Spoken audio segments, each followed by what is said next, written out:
வாங்க ஃப்ரெண்ட்ஸ், இன்றைக்கி வெள்ளிக்கிழமை காலையில் ரொம்பவே சீக்கிரமாகவே நம்ம எழுந்தாச்சு. ஆனால் சாமி கும்பிட போகிறது பார்த்தீங்கன்னாக்கா, நான் ஓரே நேரத்தில் தான் விளக்கேற்ற போகிறேன். ஏன்னா இன்றைக்கி அபிஷேகம்லாம் பண்ணலான்னு சொல்லிட்டு இருக்கேன். எப்பயுமே நான் அபிஷேகம் பண்ணுவேன். ஒரு 3 பொருள் 2 பொருள் அது மாதிரி வச்சு பண்ணுவேன். இன்றைக்கி நான் கிருத்திகெல்லாம் சேர்ந்து வந்திருக்கிறதால கொஞ்சம் நல்லா பண்ணலாம் அப்படின்னு சொல்லிட்டு ரொம்ப நாள் ஆகிடுச்சு. 5 பொருள் 9 பொருள்லாம் வச்சு பண்ணி ரொம்ப நாள் ஆன மாதிரி இருக்குது.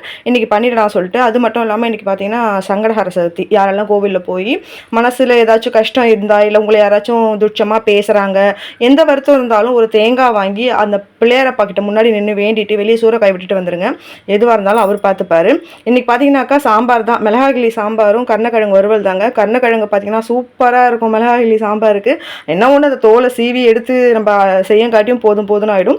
எனக்கு அதை கட் பண்ண சொல்லவே கொஞ்சம் அலர்ஜி மாதிரிலாம் ஆகுங்க. இப்போ பரவாயில்ல, ஆனால் இப்போல்லாம் கொஞ்சம் பரவாயில்லாமல் தான் இருக்குது. பாருங்கள் தோல் சீவின பிறகு எப்படி இருக்குது. இதை நம்ம நல்லா வாஷ் பண்ணிவிட்டு கட் பண்ணி வறுக்க சொல்ல உங்களுக்கு நான் வீடியோவில் காட்டுறேன். அப்புறம் பார்த்தீங்கன்னாக்கா சஷ்டி விரதம் நல்லபடியாக போயிட்டுருக்கு. உங்கள் எல்லாருக்கும் சஷ்டி விரதம் எப்படி போயிட்டுருக்குன்னு சொல்லுங்கள். யாரெல்லாம் 48 நாள் விரதம் இருக்கீங்க, யாரெல்லாம் 21 நாள் விரதம் இருக்கீங்கன்னு சொல்லி கண்டிப்பாக எனக்கு கமெண்ட்டில் சொல்லுங்கள். பருப்பு சூப்பராக வெந்து வந்துருச்சு. நான் பருப்பு வேக வைக்க சொல்ல பார்த்தீங்கன்னா வெங்காயம் தக்காளிலாம் நான் அவ்வளோவா போட மாட்டேன். ரொம்ப அர்ஜென்ட் அப்படின்னா மட்டும் தான் அப்படி போடுவேன். நம்ம எப்பவுமே வெங்காயம் தக்காளியில் வதக்கி சாம்பார் வச்சா சூப்பராக இருக்கும். நான் பருப்பில் பார்த்தீங்கன்னா பூண்டு, சீரகம், பெருங்காய பொடி, மஞ்சள் தூள் போட்டு மட்டும்தான் பருப்பு வேக வைப்பேன். அது மாதிரி நீங்கள் வச்சு பாருங்களேன், செம்மையாக சூப்பராக இருக்கும், டேஸ்ட்டாக இருக்கும், நல்லா வாசனையாக இருக்கும், கமகமான இருக்கும். அது இல்லாமல் சாம்பாருக்கு கருணக்கிழங்கு வறுவல் பார்த்தீங்கன்னா நல்ல ஒரு பெஸ்ட் காம்பினேஷன். சேப்பக்கிழங்கு வறுவல், கருணக்கிழங்கு வறுவல், உருளைக்கிழங்கு வறுவல் நல்லாவே இருக்கும். நான் கொஞ்சம் பெரிய பெரிய பீஸாகவே போட்டு கொஞ்சம் அரிசி மாவும் போட்டேன்னா நல்லா கிறிஸ்பியாக இருக்கும். நம்ம ஆற வச்சு கட்டி கொடுத்து அனுப்பிச்சிங்கன்னா அப்படியே இருக்கும். நீங்கள் வறுத்து சுட சுட மூடிடாதீங்க. அப்படி மூடிட்டிங்கன்னா ஒரு மாதிரி நமுத்தா மாதிரி ஆகிடும். நான் வந்து ஆற வச்சுட்டு கட்டி கொடுப்பேன். இல்லை ஆற வச்சுட்டு தான் சாப்பிடுவோம். அப்படி சாப்பிட சொல்ல பார்த்தீங்கன்னா அந்த கிறிஸ்பினஸ் அப்படியே இருக்கும். கண்டிப்பாக ட்ரை பண்ணி பாருங்கள். நான் அப்படி தாங்க செய்வேன். வறுக்கிற காயினாலே கொஞ்சமாக அரிசி மாவு போடுவேன். கார்ன்ஃப்ளவர் போடாதீங்க, அரிசி மாவு போடுங்க.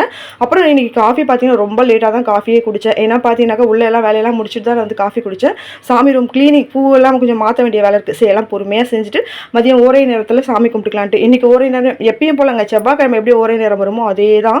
6 to 7, 1 to 2, நைட் 8 to 9 அப்படி தான் ஓரை நேரம் வரும். இந்த 3 நேரத்தில் எப்போ வேணாலும் நம்ம சாமி கும்பிட்டுக்கலாம். கண்டிப்பாக சுட சுட காஃபி குடிக்கலாம். பார்த்தா காஃபியே ஆறி போச்சுங்க. எல்லாமே முடிச்சுட்டு வரங்காட்டி கொஞ்சமாவது சூடாக குடிச்சா கொஞ்சம் நல்லா இருக்கும். நம்மளுக்கு தலைவலிலாம் இல்லாமல் இருக்கும் இல்லைங்களா. இன்றைக்கி வேறு பார்த்தீங்கன்னா ஷேக்கா போட்டு தான் தலையில் அதாவது வீக்லி 2 days பார்த்தீங்கன்னா ஷேக்கா போட்டு குடிச்சிடும். மற்ற நாள்லாம் சும்மா தாங்க ஊற்றிப்பேன், வெறுமா தான் ஊற்றிப்பேன். எண்ணெய் வைக்காததுனால சும்மா ஒரு சொம்பு ஊற்றிட்டு வந்துடுவேன். இன்றைக்கி லஞ்சு சுட சுட சாதம், மிளகாய் சாம்பார், கருணக்கிழங்கு வறுவல், அப்பளங்க. நல்ல ஒரு லஞ்சு தானே, சூப்பர் லஞ்சு இல்லைங்களா. நேற்று பார்த்தீங்கன்னா இருந்த தக்காளி தொக்கு வச்சு நாங்கள் ஒயிட் ரைஸ் நானும் அவரை மட்டும் இருக்கிறத சாப்பிட்டாச்சு.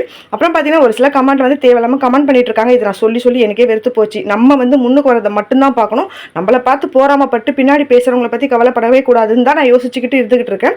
இதுக்கு மேலே அவங்க கமெண்ட் பண்ணிக்கிட்டே இருந்தாக்கா இதுக்கப்புறம் என்ன ஆக்ஷன் எடுக்கணுமோ அதை தான் எடுக்கலான்ட்டு முடிவு பண்ணியிருக்கோம். நான் டேரெக்டாகவே சொல்லியிருக்கேன். யார் பின்னாடியும் நான் பேசலை. தைரியம் தான் வாங்க.